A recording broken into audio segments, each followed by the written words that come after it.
Sarah Mitchell limped through the automatic doors of Harper's hardware store on a humid Tuesday morning in Riverside, Georgia. The small town hadn't changed much since she'd left for basic training 8 years ago. Same red brick storefronts lining Main Street. Same faded American flags hanging from the lamp posts. Same judgmental stares from people who thought they knew her story. The limp was new, though, and it hurt like hell. She grabbed a shopping cart and headed toward the paint section. Her mother's kitchen needed a fresh coat after years of neglect, and Sarah had promised to handle it during her recovery leave. The doctors at Walter Reed had said 6 months minimum before she'd be cleared for active duty again. 6 months of physical therapy, pain management, and trying to feel normal in a place that no longer felt like home. "Excuse me, miss." A young employee with a name tag reading Brandon approached her. "Do you need help reaching anything?" Sarah forced a smile. "No, thank you, I'm fine." But she wasn't fine.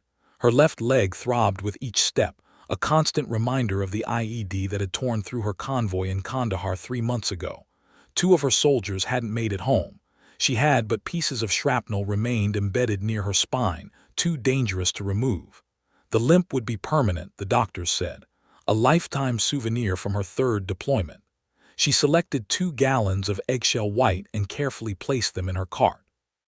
The weight made her wince, but she'd learned to hide the pain. Soldiers didn't complain, especially female soldiers who'd spent their entire careers proving they belonged.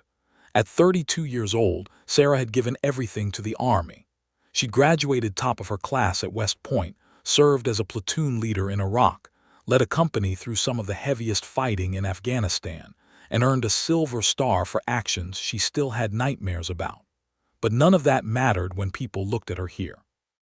In Riverside, she was just Tom Mitchell's daughter who'd run off to play soldier instead of settling down like her sister. The checkout line moved slowly. An elderly woman in front of her bought gardening supplies, counting out exact change while the cashier waited patiently. Sarah shifted her weight, trying to ease the pressure on her bad leg. She must have grimaced because the woman behind her spoke up. "You okay, honey?" Sarah turned to see a kind-faced woman in her 60s, concern evident in her eyes.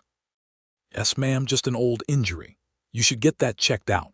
My nephew had a bad knee from football, never took care of it, and now he can barely walk." "I appreciate the concern." Sarah faced forward again, hoping the conversation would end there. Finally, her turn came. The cashier, a middle-aged woman Sarah didn't recognize, rang up her items without making eye contact. Sarah handed over her credit card and waited. Behind her, a loud voice shattered the quiet store atmosphere. "Well, well. If it isn't little Sarah Mitchell." Sarah's spine stiffened. She knew that voice. Derek Connors, high school football star, town golden boy, and the biggest jerk she'd ever had the misfortune of knowing. She turned slowly, keeping her face neutral. Derek stood there, broader than she remembered, with the same cocky smirk he'd worn when they were teenagers. He wore an expensive polo shirt and khakis, looking every bit the successful businessman his father had groomed him to become. 2 men flanked him, guys Sarah vaguely recognized from school. "Derek." She nodded once and turned back to sign her receipt. "Heard you were back in town. Couldn't hack it anymore, huh?" His voice carried through the store, drawing attention from other customers. Sarah collected her receipt and gripped her cart. "Excuse me."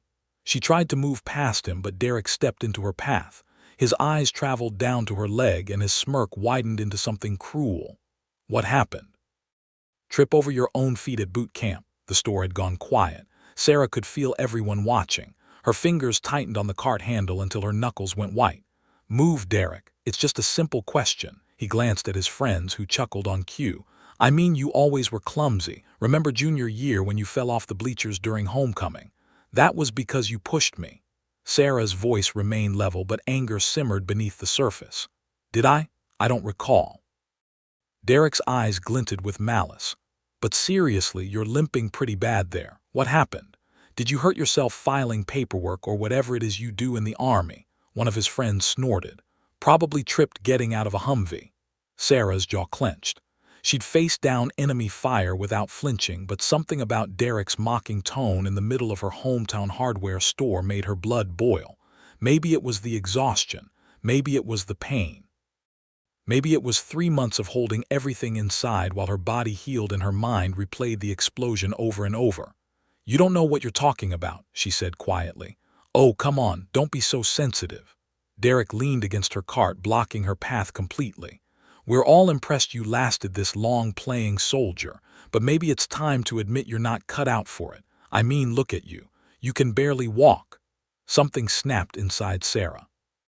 Years of dealing with men like Derek, men who dismissed her, underestimated her, assumed she'd gotten her rank through quotas rather than merit. Men who'd never spent a day in combat but felt entitled to judge those who had. "Step aside, Derek." Her voice was steel now, the command tone she used with subordinates who needed correction. "Or what?" he laughed, a sharp, ugly sound. "You going to attack me with your crutches? Oh wait, you're too tough for crutches, right? Just limping around like Captain Mitchell earned that injury saving her soldiers' lives in Afghanistan." The new voice came from behind Derek. An older man stepped forward, wearing a Vietnam veteran's cap and a flannel shirt. Sarah didn't recognize him, but the fire in his eyes suggested he'd seen combat. Derek barely glanced at him. "Nobody asked you, old man. I'm telling you anyway." The veteran moved closer, and despite his age, there was something formidable about him. "That limp. That's from an IED blast. I read about it in the Army Times. Captain Sarah Mitchell, Silver Star recipient, pulled 3 wounded soldiers from a burning vehicle while under enemy fire. One of them was her best friend."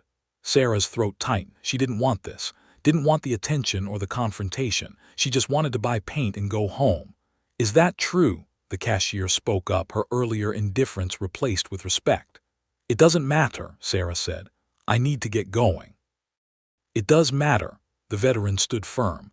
"Young man, you're mocking a genuine American hero while you stand here in your fancy clothes, never having served a day in your life." Derek's face flushed red. "You don't know anything about me. I know enough." The veteran crossed his arms. "I know the type. All talk, no action. Quick to judge, slow to serve." A small crowd had gathered now. Sarah recognized a few faces from her childhood. Mrs. Henderson from the library, Mr. Patel who owned the gas station, Jenny Chen who'd been 2 grades behind her in school. "Sarah, is it true?" Mrs. Henderson asked gently. "Were you wounded in Afghanistan?" "Yes, ma'am." Sarah kept her voice steady despite the emotion churning inside her. 3 months ago." "And you saved your soldiers?" Sarah hesitated. She'd never been comfortable discussing her actions that day. The memory was still too raw, too painful, but Derek's mocking laughter and the way he diminished her service sparked something defiant in her chest. "I did my job," she said simply. "Her job." Derek snorted, though his confidence seemed to be wavering. "Right, I'm sure it's all very heroic whatever you did, but that doesn't change the fact that you're broken now. Done. Washed up at 32. The cruelty in his words hit harder than Sarah expected, because part of her feared he was right. The doctors had been clear she'd never be the same, never run a 5-minute mile again, never lead troops into combat. Her career as she'd known it was over, and she was struggling to figure out what came next, but she'd be damned if she'd let Derek see that fear. "I'm not done," she said, meeting his eyes. "I'm recovering. There's a difference. Keep telling yourself that." Derek pushed off from her cart and straightened his polo shirt. "Come on, guys. Let's get out of here before the hero starts crying about her war wounds." His friends followed him toward the exit, but not before one of them muttered, "Probably wasn't even that bad. They give out medals like candy these days." Sarah stood frozen, her hands trembling on the cart handle. The store remained quiet for a long moment after Derek left. Then Mrs. Henderson approached, her eyes moist. "Sarah, honey, I had no idea you'd been through so much. Your mother must be so worried." "She is." Sarah's voice came out rougher than intended. "That Derek Connors is a piece of work." Mr. Patel shook his head. "Always has been. His father's the same way, thinks money means he can treat people however he wants." "You did the right thing staying calm." The veteran extended his hand. "Jim Wallace. I served in Nam 1st Cavalry Division." Sarah shook his hand, grateful for the solid grip. "Thank you for speaking up, sir." "Thank you for your service, Captain." Jim's eyes held understanding, the kind only combat veterans shared. "Don't let punks like that get to you. They don't know what it takes." But as Sarah finally made her way out of the store, Derek's words echoed in her mind. Broken, done, washed up. She loaded the paint cans into her mother's old sedan, each movement sending fresh jolts of pain through her leg. The drive home took 10 minutes. Sarah's childhood house sat on Maple Street, a modest two-story with blue shutters and a wraparound porch her father had built before he died. Her mother's car was gone, probably at her weekly book club, which meant Sarah had the place to herself. She carried the paint inside, taking longer than she should have, pausing every few steps to let the pain subside. In the kitchen, she set down the cans and leaned against the counter, suddenly exhausted. Her phone buzzed. A text from her mother. "How did the shopping go? Need anything else?" Sarah started to type fine, then deleted it. She sat down at the kitchen table, the same table where she'd done homework as a kid, where she'd told her parents she was joining the army, where she'd sat in her dress uniform before each deployment. The encounter with Derek had shaken her more than she wanted to admit, maybe because he'd voiced her own secret fears. What was she now? A broken soldier with limited options and a body that would never fully heal. The army was talking about a medical discharge or a desk job. Neither option felt right. Her phone rang. The caller ID showed Martinez. Sarah answered immediately. "Hey, Rosa. Hey, yourself." Lieutenant Rosa Martinez's voice brought instant comfort. They'd served together for 4 years, and Rosa had been in the vehicle behind Sarah's when the IED went off. "Just checking in. How's small-town life treating you?" "About as well as expected." Sarah rubbed her temples. "Ran into Derek Connors at the hardware store. The high school jerk you told me about? That's the one. He had a lot to say about my limp." Rosa cursed in Spanish, a colorful string of words that made Sarah almost smile. "What did you do?" "Nothing. An old vet defended me, actually. Guy named Jim Wallace." "Good, because you know if you'd punched Derek, you'd have ended up in trouble despite him deserving it." Rosa paused. "How are you really doing, Sarah?" The question hung in the air. Sarah could deflect, give the standard "I'm fine" response she perfected over the years. But this was Rosa, who'd held her hand during the helicopter medevac, who'd visited her in the hospital every day, who knew exactly what that day had cost. "I don't know," Sarah admitted. "Some days I feel okay. Other days I can barely get out of bed. And then I run into someone like Derek and I start wondering if he's right. If I am done." "You're not done, you're healing. There's a huge difference." That's what I told him. "And you were right." Rosa's voice was firm. "Listen, I talked to Colonel Peterson yesterday. He was asking about you." Sarah sat up straighter. Colonel Frank Peterson commanded their brigade and had been a mentor to Sarah since she'd arrived at Fort Campbell. "What did he say?" "He wants to talk to you about a position on his staff, training and doctrine development. You'd be perfect for it, Sarah. Your combat experience, your leadership record, you could shape how we train the next generation of soldiers." A desk job. Sarah heard the bitterness in her own voice and immediately regretted it. "I'm sorry that came out wrong. I know I'm lucky to have options." "It's not just a desk job, it's a chance to make a real impact. Not everyone gets that opportunity, especially after an injury like yours." Rosa hesitated. "But if you're not ready, that's okay too. You've got time." After they hung up, Sarah sat in the quiet kitchen, turning Rosa's words over in her mind. She'd always been a doer, a leader who thrived on action and making split-second decisions under pressure. The idea of spending her days in an office, no matter how important the work, felt wrong somehow, like giving up.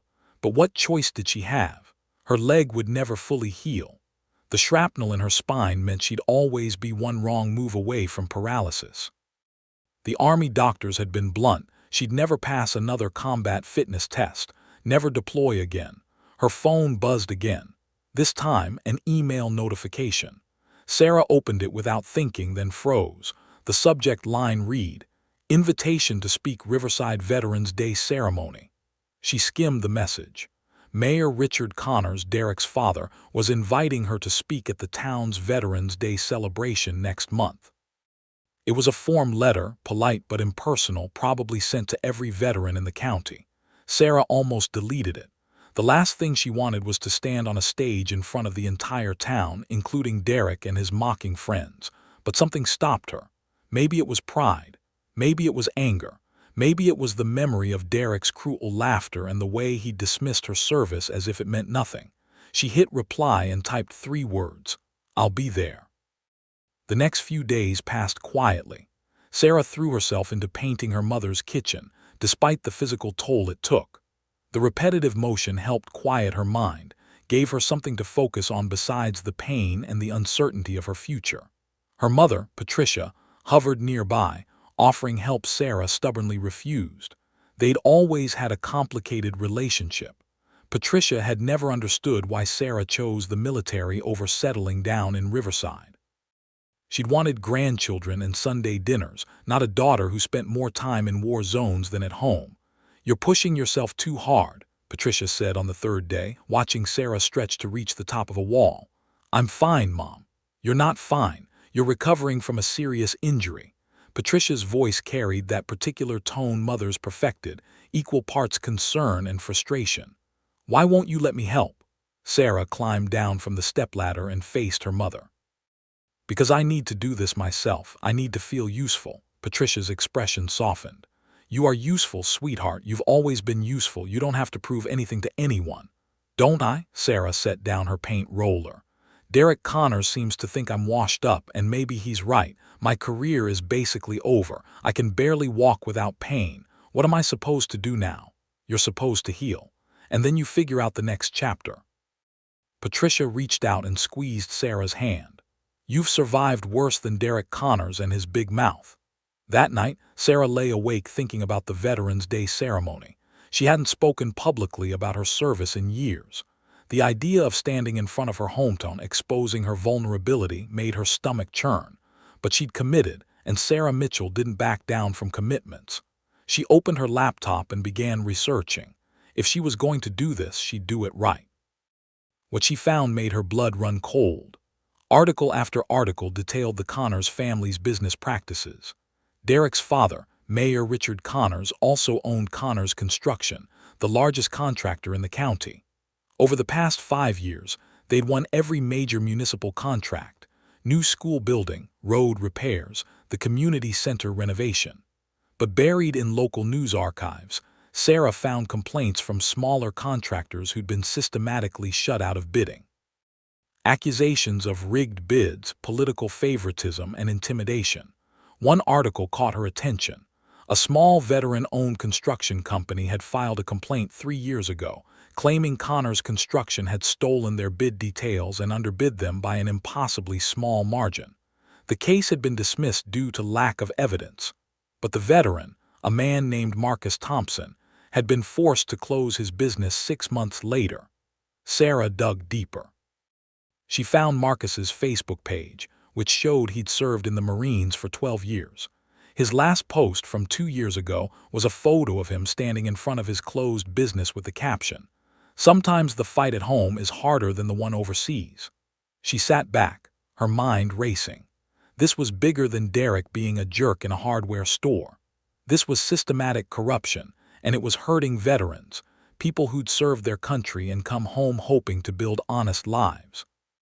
Sarah opened a new document and began typing notes. She didn't know exactly what she'd do with this information yet, but her instincts told her it mattered. Years of intelligence work in the Army had taught her to spot patterns, to see connections others missed. By the time she finally fell asleep, the sun was starting to rise, and Sarah had a plan forming in her mind. The next morning, she went looking for Marcus Thompson. She found him working as a foreman for a construction crew on the other side of town. He was a big man, late 40s, with the bearing of someone who'd seen combat. When Sarah approached during his lunch break, he studied her with wary eyes. "Help you with something?" "Mr. Thompson, I'm Sarah Mitchell. I served in the Army. I wanted to ask you about your company, the one that closed." Marcus's expression hardened. "Don't know why you'd want to dig up old history." "Because I think you got screwed, and I think the Connors family was behind it." He was quiet for a long moment, then gestured to a nearby bench. "Sit, but I've got 15 minutes, so make it quick." Sarah sat, wincing as her leg protested. Marcus noticed but didn't comment. "What do you want to know?" he asked. "Everything, how they shut you out, what evidence you had, why the case was dismissed." Marcus let out a long breath. "I served 12 years in the Corps. Did 2 tours in Iraq, 1 in Afghanistan. Came home, used my savings and VA loan to start Thompson Construction. We did good work, honest work. For 3 years we grew steady. Then we bid on the high school renovation project." "What happened?" "We put together a solid bid. Fair price, good timeline, quality materials. We should have won it." Marcus's hands clenched. But Connor's construction came in lower, not by much, just enough. Here's the thing though, my office was broken into 2 nights before bids were due. Nothing obvious was taken, but my computer had been accessed. The folder with our bid details had been opened. Did you tell the police? I did. They investigated. No evidence of forced entry, no fingerprints, nothing. Marcus shook his head bitterly. Mayor Connors suggested I was being paranoid, making excuses for losing fair and square. Other contractors started distancing themselves from me. Clients got nervous. Within 6 months, I had to close. I'm sorry, Sarah Minute. That shouldn't have happened to you. Yeah, well, that's life, right? Serve your country, come home, get screwed by people who never served a day but love to wave flags and talk about supporting veterans. The bitterness in his voice was palpable. Sarah pulled out her phone and showed him the articles she'd found. You weren't the only one. There are at least 3 other small contractors who got pushed out after bidding against Connor's construction. Marcus studied the screen, his jaw tight. What are you planning to do about it? I don't know yet, Sarah admitted. But I'm speaking at the Veterans Day ceremony next month. Mayor Connors invited me personally. I think it's time someone called out what's been happening in this town. Be careful. Marcus handed back her phone. The Connors family has a lot of power. A lot of friends in the right places. They'll come after you if you make too much noise. Let them try. Sarah stood, extending her hand. Thank you for your time, Mr. Thompson. Marcus, he shook her hand firmly. And Sarah, if you're serious about this, you're going to need evidence, real evidence, not just articles and suspicions. The Connors family is too well connected to take down without solid proof. Sarah nodded. I know, that's my next step. As she walked back to her car, Sarah felt something she hadn't experienced in months: purpose. The pain in her leg didn't magically disappear, and her uncertainty about the future remained. But now she had a mission, something beyond physical therapy and painting kitchens. Derek Connors had mocked her, dismissed her service, called her broken and washed up. He and his family had built their empire by crushing veterans who dared to compete with them. It was time someone fought back. And Sarah Mitchell, despite her limp and her scars, was still very much a fighter. Over the next 3 weeks, Sarah Mitchell became a woman on a mission. Her days developed a routine. Mornings were dedicated to physical therapy, painful, exhausting sessions that left her drenched in sweat but gradually, almost imperceptibly, stronger. Afternoons, she researched. She compiled documents, tracked contracts, mapped out the web of connections between Connors' construction and various city officials. What she discovered shocked even her. In the past 7 years, Connors' construction had won 93% of all municipal contracts in Riverside. They'd been awarded the projects despite frequently submitting bids that were only marginally lower than their competitors. In 5 cases, they'd bid the exact same amount to the dollar as smaller companies, then one based on experience and reliability. Sarah created spreadsheets, timelines, and detailed notes. She reached out to other veterans whose businesses had failed after dealing with the Connors family. Some were too scared to talk. Others, like Marcus Thompson, were angry enough to share their stories. She learned about Jim Rodriguez, who'd served in the Navy for 20 years and came home to start a landscaping business. He'd bid on maintaining the city parks, only to have his equipment vandalized the night before the presentation. Connors Landscaping, a subsidiary of the construction company, won the contract. There was Elena Vasquez, an Air Force veteran who'd opened an IT consulting firm. She'd been promised the school district technology upgrade, but the contract went to a company owned by Mayor Connors' brother-in-law. Elena had been forced to lay off her employees and now worked part-time at a call center. Story after story, veteran after veteran, all pushed aside to benefit the Connors family empire. Sarah also spent time with Jim Wallace, the Vietnam vet who defended her at the hardware store. He became an unexpected ally and friend, meeting her for coffee twice a week to review her findings. "You're building a hell of a case," Jim said one afternoon, studying her latest spreadsheet in the corner booth of Riverside Diner. "But Marcus is right. You need smoking gun evidence, something that proves intentional wrongdoing, not just a pattern of winning bids." "I know."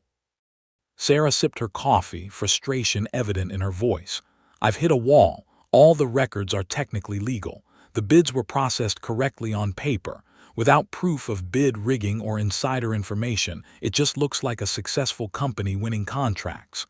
What about the break-in at Marcus's office? No evidence. Police report says it couldn't be substantiated. Sarah drummed her fingers on the table.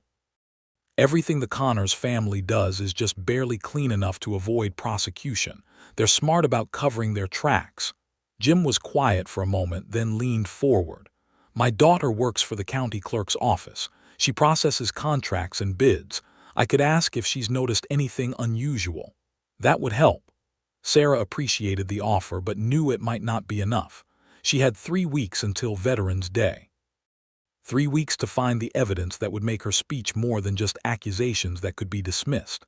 At home, her relationship with her mother was slowly improving. Patricia had stopped hovering quite so much, though Sarah caught her watching with worried eyes whenever Sarah pushed herself too hard. One evening, as they sat on the porch watching the sunset, Patricia finally asked the question she'd been holding back. "What are you planning to do at that Veterans Day ceremony?" Sarah considered how much to share. "I'm going to tell the truth about what's happening to veterans in this town. You're going after the Connors family. It wasn't a question.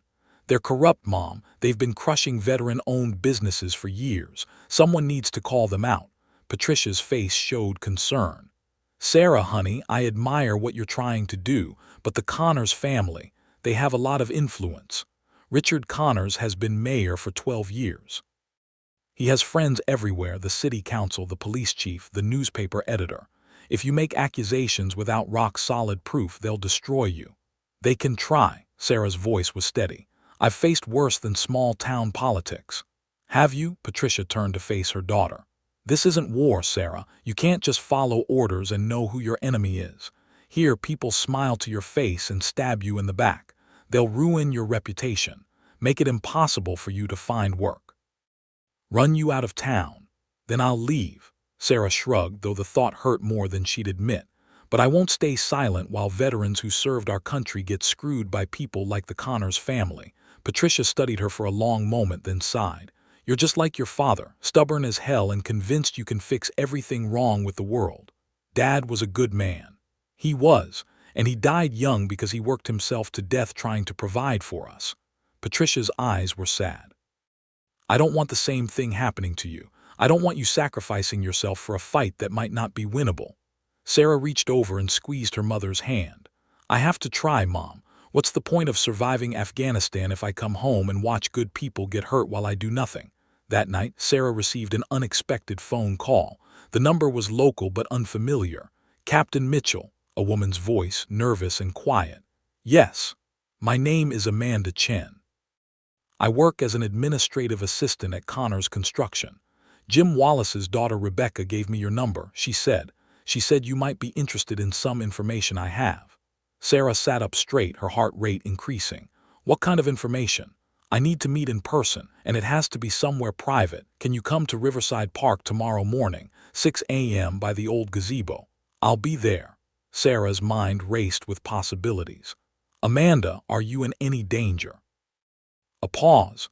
"I don't think so. Not yet, but if anyone finds out I'm talking to you," her voice trailed off. "I'll keep your name out of everything unless absolutely necessary," Sarah promised. "And I'll come alone." After Amanda hung up, Sarah spent a restless night alternating between hope and caution. Years of military experience had taught her to be suspicious of convenient breaks in investigations. But Rebecca Wallace wouldn't have given out her number if she didn't trust Amanda.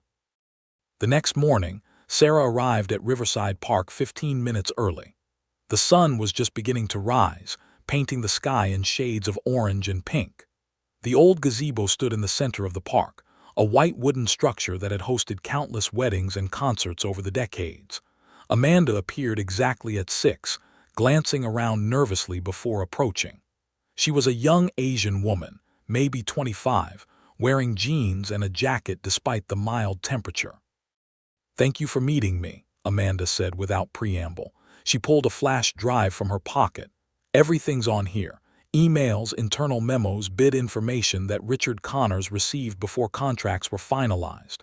Proof that he's been feeding insider information to his company for years." Sarah's hands trembled slightly as she took the flash drive. "How did you get this?" "I've worked at Connors Construction for 3 years. I handle filing and document management. I'm good with computers, so they think I'm just a quiet secretary who keeps things organized." Amanda's jaw was tight. "But I see everything that crosses Richard's desk. And about 6 months ago, I started noticing patterns, files that shouldn't have existed, emails discussing competitor bids before decisions were made, references to handling problems with certain contractors." "Why come forward now?" Amanda's eyes filled with tears. "My brother just got back from his second deployment with the Marines. He wants to use his GI Bill benefits to start a business. And I realize that if he tries, the Connors family will probably destroy him too, just like they've destroyed everyone else who competed with them. I can't let that happen." Sarah understood that motivation better than anyone. "This is incredibly brave and dangerous. Are you prepared for the consequences?" "I've already lined up a job in Atlanta. I'm moving next week before any of this goes public." Amanda wiped her eyes. "My brother deserves a fair shot. All veterans do. What the Connors family is doing, it's wrong. Someone has to stop them." "I will." Sarah pocketed the flash drive carefully. "I promise you, Amanda, this won't be in vain." After Amanda left, Sarah sat in the gazebo for a long time, feeling the weight of the flash drive in her pocket. This was it, the evidence she needed, but with it came enormous responsibility. Lives would change, including her own. She spent the rest of the day going through the files with Jim Wallace. What they found was even worse than Sarah had imagined. Email chains showing Richard Connors receiving sealed bid information from a city council member. Text messages about discouraging certain contractors from bidding. Financial records showing payoffs to municipal employees. A memo explicitly discussing how to undercut Marcus Thompson's bid on the high school project. "This is massive," Jim said, his face grim. "This isn't just corruption, this is criminal conspiracy, fraud, possibly racketeering. The question is what to do with it." Sarah leaned back in her chair. "If I just hand this to the local police, it might disappear. The police chief is friends with Mayor Connors. What about the FBI? This involves federal contracts too. Several of these projects had federal funding." Sarah nodded slowly. "That's smart. But I also want this exposed publicly. People of Riverside deserve to know what their mayor has been doing. The veterans whose lives were destroyed deserve recognition. You're still planning to speak at Veterans Day, more than ever." Sarah's eyes hardened with determination. "I'm going to stand on that stage in front of the whole town and tell them exactly what Richard Connors and his family have done. And then I'm going to turn this evidence over to the FBI. Derek will be there. He'll try to humiliate you again. Let him try." Sarah smiled grimly. "I'm ready this time." The next 2 weeks were a whirlwind. Sarah contacted an FBI agent in Atlanta who specialized in public corruption. She sent encrypted copies of the files and arranged a meeting for the day after Veterans Day. She also wrote and rewrote her speech, carefully crafting words that would expose the truth without crossing into defamation. Rosa called from Fort Campbell with an update. "Colonel Peterson wants an answer about that staff position. He's holding it for you, but he needs to know by next month." "Tell him I'll have an answer after Veterans Day," Sarah said. "I need to finish something here first." "What are you up to, Mitchell?" Rosa's voice held suspicion. "You sound different, focused." "I found my next mission." Sarah explained everything, the corruption, the evidence, her plan for the ceremony. Rosa was quiet for a long moment. "You know this could blow up in your face, right? Taking on a powerful family in their own town." "I know. And you're doing it anyway." "I'm doing it anyway." Sarah felt certain, more certain than she'd felt about anything since the explosion. "These are veterans, Rosa, our brothers and sisters. They served their country and they came home to get screwed over by people who never served a day. If I can use my platform to help them, to expose what's been happening, then that's what I have to do." "You're going to need backup." Rosa's tone shifted to determined. "I'm coming. I'll drive down the day before Veterans Day. You shouldn't face this alone." Sarah felt gratitude wash over her. "You don't have to do that." "Yes, I do. You pulled me out of that burning Humvee in Kandahar. The least I can do is stand next to you at a Veterans Day ceremony while you blow up a corruption ring." Rosa paused. "Besides, someone needs to make sure you don't punch Derek Connors." "No promises on that one." As Veterans Day approached, Sarah noticed a change in how people treated her around town. Word had spread about her silver star, about the IED blast, about what she'd done for her soldiers. The cashier at the grocery store thanked her for her service. Mrs. Henderson stopped her on the street to say how proud the town was. Even people who'd ignored her before suddenly wanted to shake her hand. Sarah appreciated the gesture but found it somewhat hollow. Where was this appreciation when Marcus Thompson lost his business? When Alina Vasquez had to lay off her employees? When Jim Rodriguez's equipment was destroyed? She also noticed Derek avoiding her. She'd seen him twice from a distance, once at the gas station, once outside the bank. Both times, he'd spotted her and quickly headed in the opposite direction. The confrontation at the hardware store seemed to have embarrassed him more than he'd let on. 2 days before Veterans Day, Sarah met with the other veterans whose stories she documented. Marcus, Alina, Jim Rodriguez, and 3 others gathered at Marcus's house. Sarah laid out her plan, showed them portions of the evidence, and asked for their input. "This could finally give us justice," Alina said, her voice shaking. "After everything we've been through, someone's actually fighting for us." "But it's risky for you," Marcus added, his brow furrowed with concern. "The Connors family will come after you hard. Are you prepared for that?" "I've been shot at by actual enemies," Sarah replied. "I think I can handle some angry politicians." "It's not the same thing." Jim Rodriguez shook his head. "In war, at least you know who's shooting at you. Here, they'll attack your reputation, dig up anything they can find about your past, try to discredit everything you say." "My record speaks for itself." Sarah's voice was confident. "I served honorably for 12 years. I have a silver star, 2 bronze stars, and a Purple Heart. My soldiers would follow me anywhere because they know I always put them first. The Connors family can try to tear me down, but they can't erase the truth of who I am and what I've done." The group spent the next 2 hours refining Sarah's speech, suggesting additions, helping her find the right words to convey the magnitude of the corruption without sounding like a conspiracy theorist. By the time they finished, Sarah had a powerful narrative backed by undeniable evidence. Veterans Day morning arrived cold and clear. Rosa had driven down the previous evening, and she helped Sarah get dressed in her service uniform. Sarah hadn't worn it since leaving Walter Reed, and seeing herself in the mirror, crisp blues, ribbons precisely placed, captain's bars gleaming, brought unexpected emotion. "You look like the soldier I remember," Rosa said softly. "The one who led us through hell and brought us home." "Not all of us," Sarah's voice caught. The 2 soldiers who died in the blast were never far from her thoughts. "No, not all of us, but you saved everyone you could, Sarah. You gave everything you had." Rosa straightened Sarah's ribbons unnecessarily. "Now go do it again. Save these veterans from the people who have been hurting them." The ceremony was scheduled for 11 a.m. at Riverside Town Square, a large open area in front of the courthouse where the town held major events. By the time Sarah and Rosa arrived at 10:30, hundreds of people had already gathered. A stage had been erected with red, white, and blue bunting. American flags lined the square. Veterans from every era stood in clusters, many wearing their old uniforms or service caps. Sarah spotted her mother in the crowd, standing next to Jim Wallace and his family. Patricia caught her eye and gave a small, nervous wave. Sarah nodded back, drawing strength from her mother's presence despite Patricia's concerns. Mayor Richard Connors stood near the stage, greeting people with his practiced politician's smile. He was a tall man in his 60s, silver-haired and distinguished-looking, wearing an expensive suit with an American flag pin on the lapel. Derek stood beside him, along with Derek's mother and 2 younger siblings. The whole family looked like they'd stepped out of a political campaign ad. "That's him?" Rosa asked quietly. "That's him." Sarah watched the mayor shake hands and pose for photos.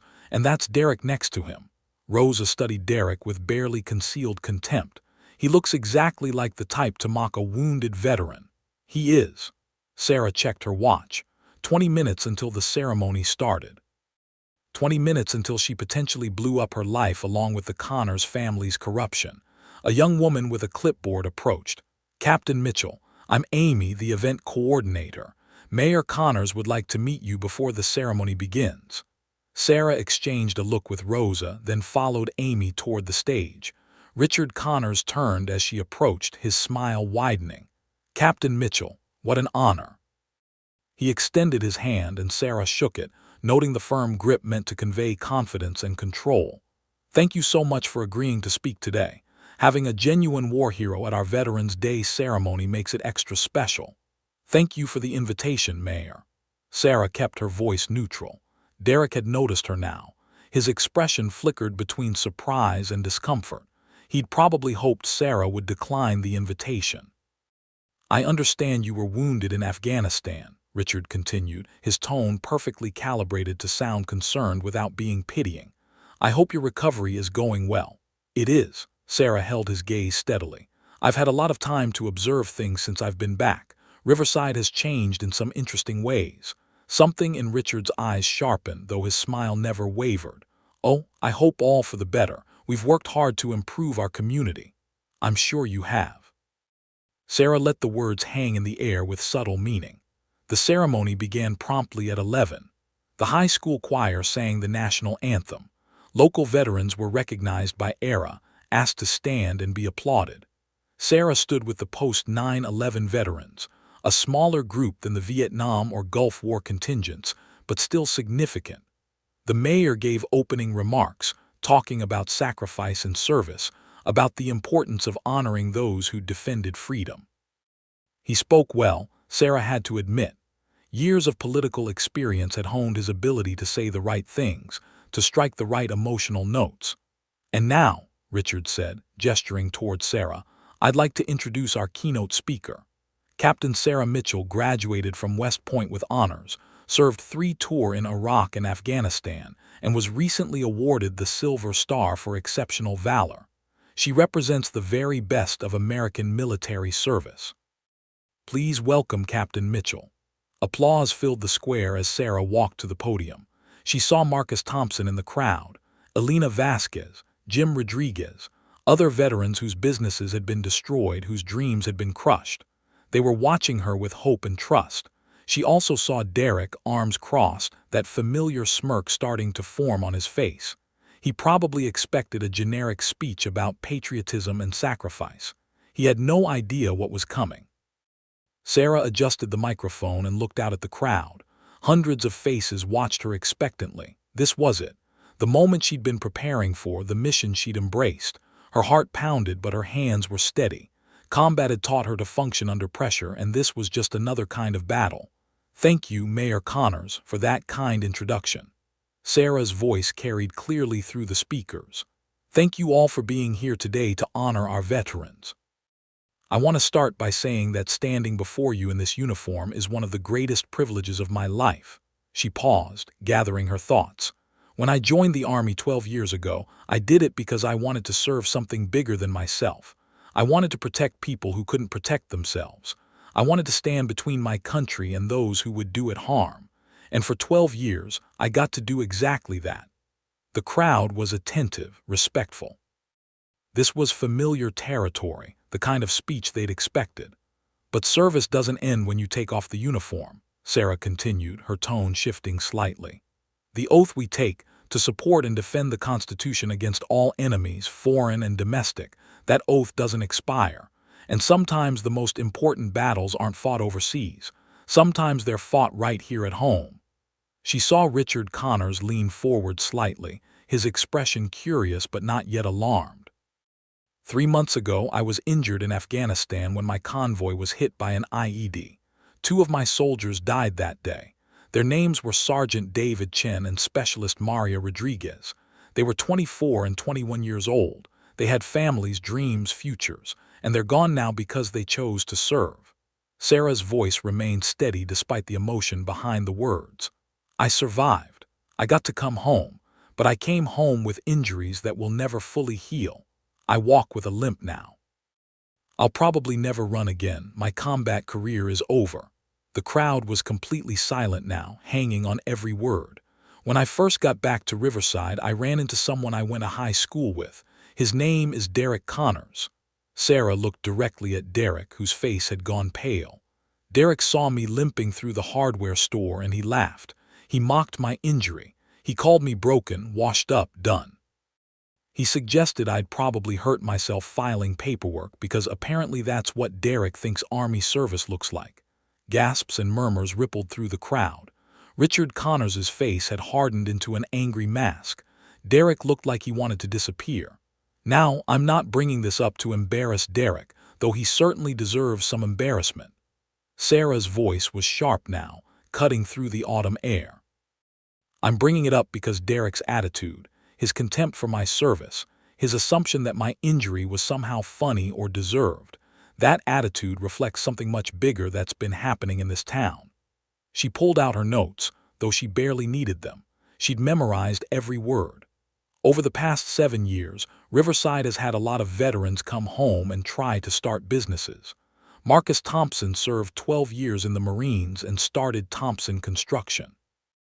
Elena Vasquez spent 10 years in the Air Force and opened an IT consulting firm. Jim Rodriguez gave 20 years to the Navy and built a landscaping company. These are just 3 examples among many. Sarah paused, letting the names sink in. She saw people in the crowd recognizing the veterans she'd mentioned, saw understanding starting to dawn. Every single one of these veteran-owned businesses failed within 2 years of competing against Connors Construction or its subsidiaries.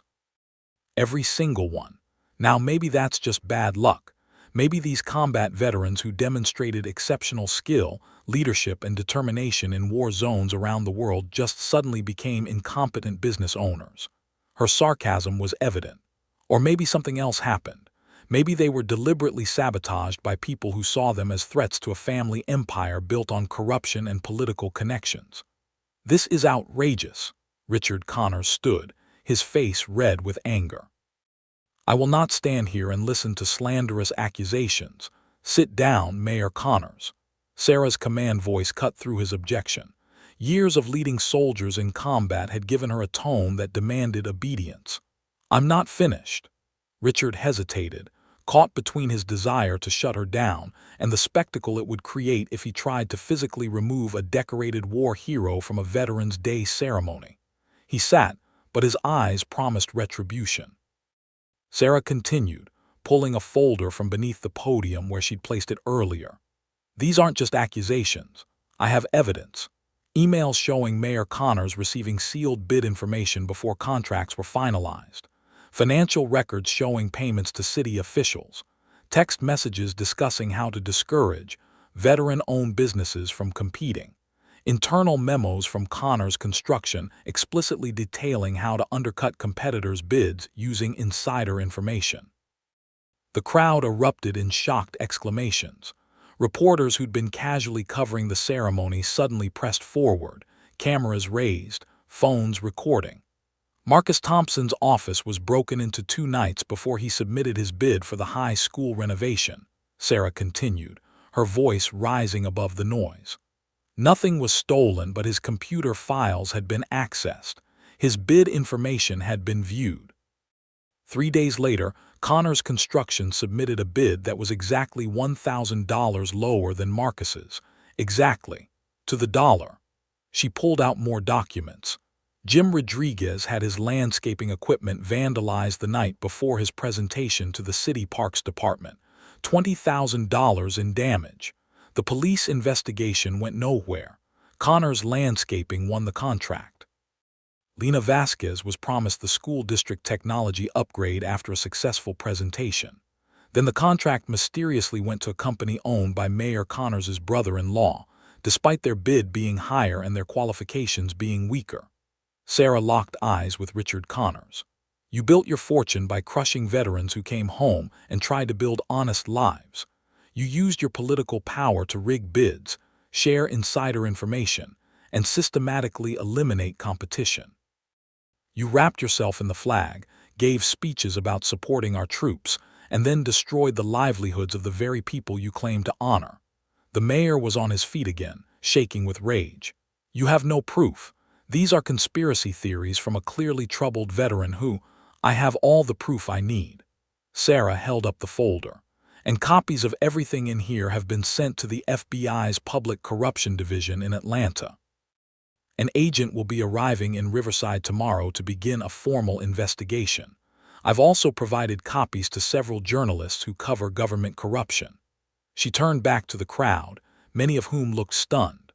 "I didn't want to do this today. I didn't want to turn a Veterans Day ceremony into an expose of corruption. But sometimes the most patriotic thing you can do is expose the truth, no matter how uncomfortable or inconvenient. The veterans who served this country deserve better than what they've gotten in Riverside. They deserve fair opportunities. They deserve honest competition. They deserve to know that the sacrifices they made overseas won't be thrown back in their faces by politicians who never served a day but love to profit from their patriotism." Sarah's voice softened slightly. "Derek Connors laughed at my injury. He mocked my service. He thought my limp made me weak, broken, done. But you know what? I'm still standing here. I'm still fighting, and I'm fighting for every veteran who got crushed by this family's greed." She looked directly at Derek. "You asked what happened to my leg. I'll tell you. An IED tore through my convoy. Shrapnel embedded itself in my spine. My vehicle was on fire and 2 of my soldiers were trapped inside. I went back in 3 times into burning metal and smoke and enemy fire. I pulled out every soldier I could reach. Sergeant Chen and Specialist Rodriguez didn't make it, but 5 others did because I wouldn't quit." Sarah's eyes blazed with intensity. "So yeah, Derek, I have a limp. I have scars you can't see and pain that never stops. But I'm still here, still fighting, still refusing to back down from bullies and cowards. And your father's empire, it's about to come crashing down around your feet." The silence that followed was absolute. Even the reporters had stopped moving, captivated by Sarah's words. Then someone started clapping. Jim Wallace, the Vietnam veteran who defended her at the hardware store. His applause was slow and deliberate, echoing through the square. Marcus Thompson joined in. Then Elena Vasquez. Then Jim Rodriguez. Within seconds, dozens of veterans were applauding. Then hundreds of people. The sound grew until it was thunderous, overwhelming. Sarah stood at the podium, fighting back tears as the crowd gave her a standing ovation. Not for her combat service, though that was part of it, but for her courage to speak truth to power, to stand up for those who'd been wronged, to refuse to be silenced or intimidated. Richard Connors stormed off the stage, his family hurrying after him. Derek looked back once, his face a mixture of shame and anger before following his father. The perfect family image had shattered in less than 20 minutes. Rosa appeared at Sarah's side, gripping her shoulder. "That was one hell of a speech, Captain." "Think I made enough enemies?" Sarah asked, trying to joke despite her shaking hands. "Probably, but you also made a lot of allies." Rosa gestured at the crowd where veterans were pushing forward to thank Sarah, to shake her hand, to share their own stories. The next hours passed in a blur. Reporters wanted interviews. Veterans wanted to share their experiences. The local newspaper editor, who'd seemed skeptical at first, asked for copies of the evidence Sarah had presented. By evening, the story had spread beyond Riverside, picked up by state news outlets and veteran advocacy organizations. Sarah gave the original flash drive to the FBI agent who arrived that evening, a serious woman named Agent Chen, who assured Sarah the investigation would be thorough. She also filed formal complaints on behalf of Marcus, Elena, Jim, and the other veterans who'd been targeted. "This is a significant case," Agent Chen said as they wrapped up the initial interview. "The evidence you've provided is substantial. If it holds up to scrutiny, and from what I've seen so far it will, we're looking at multiple federal charges: fraud, conspiracy, possibly racketeering. Mayor Connors is looking at serious prison time." "What about the veterans whose businesses were destroyed?" Sarah asked. "Is there any way to help them?" "That will depend on the investigation's findings. But if we can prove intentional targeting and harassment, there may be grounds for restitution." Agent Chen closed her notebook. "You did a brave thing today, Captain Mitchell. A lot of people wouldn't have taken this risk." "I've taken bigger risks for worse reasons," Sarah replied. That night, exhausted and emotionally drained, Sarah sat on her mother's porch with Rosa. Patricia had made dinner, fussing over both women like they were still teenagers, clearly processing her own complicated feelings about what had happened. "You were right," Patricia said finally, sitting down next to Sarah. "I was worried about you taking on the Connors family, but you were right to do it. Your father would have been proud." Sarah felt tears prick her eyes. Thanks, Mom. What happens now? Rosa asked. I mean, you just nuked your hometown's most powerful family. Are you going to be okay here? I don't know. Sarah looked out at the quiet street, the houses where she'd grown up, the town that had never quite felt like home even when she'd lived here full time. Maybe I'll take Colonel Peterson's job offer. Go back to Fort Campbell, work on training doctrine, use my experience to help other soldiers. That would be good, Rosa said. You'd be amazing at it. Or maybe I'll stay here for a while. Sarah surprised herself with the words. Help Marcus and the others rebuild their businesses. Make sure the FBI investigation stays on track. See this through to the end. You can't save everyone, Patricia said gently. No, but I can try to save some people. That's all any of us can do, right? Sarah thought about Sergeant Chen and Specialist Rodriguez, about the soldiers she'd saved and the ones she'd lost. Do what you can, save who you can, and keep fighting. The next few weeks proved Sarah right about the enemies she'd made. The Connors family hired expensive lawyers who tried to discredit her, claiming she was a disturbed veteran suffering from PTSD and making false accusations. Local supporters of the mayor started a campaign questioning Sarah's credibility. But the evidence was too strong to dismiss. More victims came forward. Other contractors shared stories of suspicious circumstances around bid processes. A former Connors construction employee provided additional documents supporting Sarah's claims. Richard Connors resigned as mayor pending the investigation. Derek moved out of state, apparently unable to face the shame of his father's exposure. The city council launched its own review of contract procedures going back a decade. Marcus Thompson, Elena Vasquez, and Jim Rodriguez started exploring options for restarting their businesses, this time with the support of veteran organizations and small business grants Sarah helped them find. The Riverside business community, embarrassed by what had happened, pledged to prioritize veteran-owned businesses in future contracts. Sarah's leg continued to hurt. The physical therapy continued to be brutal. The nightmares about the explosion didn't stop. But she'd found a new purpose, a new way to serve. 3 months after Veterans Day, Sarah stood in Marcus Thompson's workshop, watching him put the finishing touches on plans for his new office. Thompson Construction was being reborn, with Sarah as an investor and advisor. You didn't have to do this, Marcus said, looking at the business plans Sarah had helped him develop. The money, the connections, the consulting, you've already done more than enough. I'm not doing anything I wouldn't do for any soldier in my unit, Sarah replied. We look out for each other, that's how it works. Her phone rang. Colonel Peterson, Captain Mitchell, his familiar voice boomed through the speaker. I hear you've been busy making enemies and taking names down in Georgia. Something like that, sir, Sarah smiled. The job offer still stands, but I'm calling about something else. There's a new initiative starting up, advocacy and support for transitioning veterans, especially those dealing with service-connected disabilities and business development. They need someone to head the program, someone with combat experience, leadership skills, and a proven track record of fighting for veterans. Sir, I'm not sure I'm qualified. Mitchell, you just took down a corrupt mayor who'd been abusing veterans for years. You built a case, gathered evidence, and executed a mission with precision and courage. You're exactly qualified. Peterson paused. Think about it. You could make a real difference for thousands of veterans, not just the ones in Riverside.